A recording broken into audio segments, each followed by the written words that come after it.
some point in the life of your security system, you may have to replace the batteries in your door contacts. Your door contact is equipped with a low battery technology that will send a low battery signal to your keypad to alert you before the battery gets too low. Be sure to contact us about putting your system on test before replacing your batteries. Your door contacts are made to remain closed tight, but are also simple to open when needed. Insert a small screwdriver into the notch on the back of the door contact and gently lift to remove the cover. Remove the old battery and replace it with a fresh one.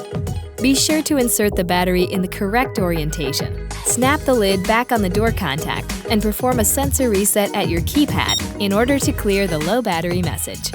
Once the sensor reset is complete, be sure to contact us about taking your system off test.